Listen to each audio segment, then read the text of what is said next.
احمد ندیم قاسمی کے وہم و گمان میں بھی نہ ہوگا کہ ان کا تحریر کردہ افسانہ گنڈاسا پاکستانی فلمی صنعت کی شناخت بن جائے گا۔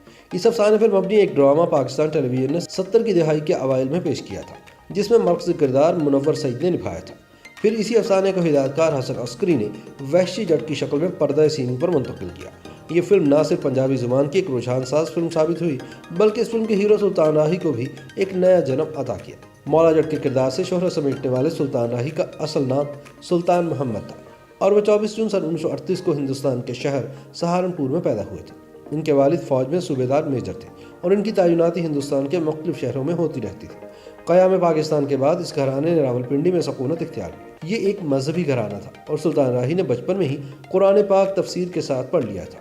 سلطان راہی کو بچپن سے ہی فلموں میں کام کرنے کا شوق تھا۔ اسی شوق کے ہاتھوں راولپنڈی سے لاہور چلے آئے اور اسٹیج ڈراموں سے اپنی فنی زندگی کا آغاز کیا۔ پاکستان ٹیلی ویژن کے سابق پروڈیوسر اور نامور براڈ کاسٹر عارف وقار بتاتے ہیں کہ انہوں نے اپنے زمانہ طالب علمی میں اوپن ایئر تھیٹر میں سلطان راہی کو ایک ڈرامے میں اداکاری کرتے دیکھا تھا۔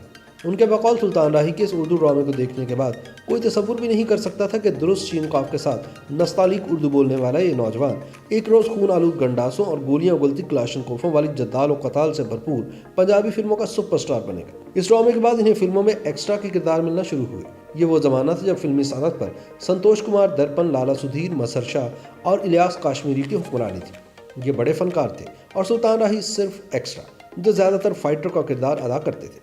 سلطان راہی اچھے کرداروں کے حصول کے لیے جدوجہد کرتے رہے۔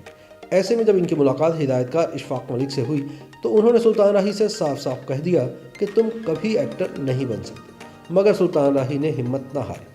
باغی، ہیر سیال اور چند دیگر فلموں میں ایکسٹرا کا کردار ادا کرنے کے بعد انہیں ایم سلیم نے اپنی پنجابی فلم امام دین گوہاویہ میں ایک مختصر سا کردار ادا کرنے کی دعوت دی۔ اس زمانے میں ان کی چند دیگر فلمیں بھی ریلیز ہوئی، جن میں جمعہ جنجنال، چاچا جی، حاتم تائی، جنگو اور ہیرا وغیرہ قابل ذکر ہیں، مگر ان سب میں ان کے کردار انتہائی معمولی اور قدرے غیر اہم تھے۔ سن 1971 میں ہدایت کار اقبال کاشمیری نے راہی کو اپنی فلم بابل میں ایک بدماش کا ثانوی سا کردار دیا، جس سے ان کی شہرت کا آغاز ہوا اور پھر انہوں نے پلٹ کر پیچھے نہیں دیکھا۔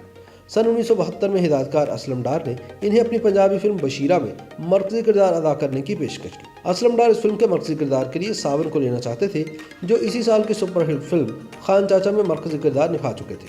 کہا جاتا ہے کہ ساون نے اسلم ڈار سے یہ کردار ادا کرنے کا بہت زیادہ معاوضہ مانگا، چنانچہ اسلم ڈار نے اس کردار کے لیے سلطان راہی کو موقع دینے کا فیصلہ کیا۔ فلم بشیرہ پنجابی زبان کی ایک رجحان ساز فلم کہلاتی ہے۔ اس فلم کی کامیابی سے سلطان راہی کے لیے کامیابی کی نئی راہیں کھل گئی۔ ان کی شخصیت کو سامنے رکھتے ہوئے کہانیوں کے کردار لکھے جاتے رہے اور اگلی ربع صدی تک وہ پنجابی فلموں کے بے تاج بادشاہ بنے رہے۔ سن 1975 میں حسن عسکری نے احمد ندیم قاسمی کے افسانے گنڈاسا پر ایک فلم وحشی جٹ بنانے کا اعلان کیا، جس نے سلطان راہی کی زندگی ہی بدل دی۔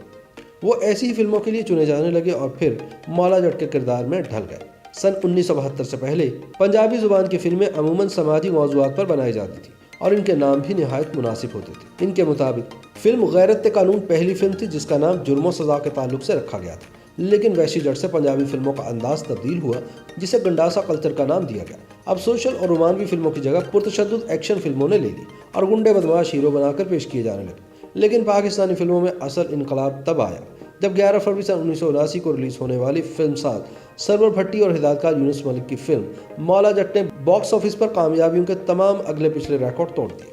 اس فلم کی نمائش ایک ایسے زمانے میں ہوئی جب جنرل ضیاء الحق کا مارشل لا عروج پر تھا اور ذوالفقار علی بھٹو پر جھوٹا قتل کا مقدمہ عدالت عالیہ میں چل رہا تھا۔ اس فلم میں سلطان راہی نے ایک نیک سیرت انسان کا اور مصطفیٰ قریشی نے ایک شیطان صرف شخص کا کردار نبھایا تھا۔ مولا جٹ فلم میں سلطان راہی اور مصطفیٰ قریشی کے درمیان بڑے تیکھے جملوں کا تبادلہ جاری رہا۔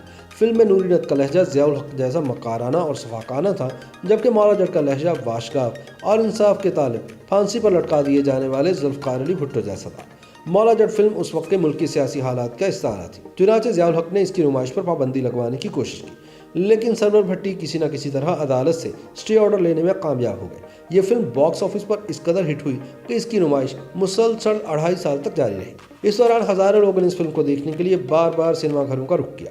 اگلے 9 برس تک ضیاء الحق برسر اقتدار رہا اور اس دوران سلطان راہی اور مصطفیٰ قریشی کی جوڑی ایسی سینکڑوں فلموں کا مرکزی کردار بنی رہی جن میں تشدد اور ظلم و زیادتی کو اس قدر بڑھا چڑھا کر پیش کیا جاتا رہا کہ ناظرین کو وحشی فوجی عاملیت کے ہاتھوں اپنے سامنے ہونے والی زیادتیاں معمولی لگنے لگی۔ پاکستانی سینما پر اب پنجابی فلموں کا بلا شرکت غیر راج تھا اور سلطان راہی فلم سازوں کے لیے ایک ایسا ہیرا بن چکا تھا کہ ہر کوئی اس کی زیادہ سے زیادہ قیمت لگا کر اسے حاصل کرنے کی تگ و دو میں مصروف تھا۔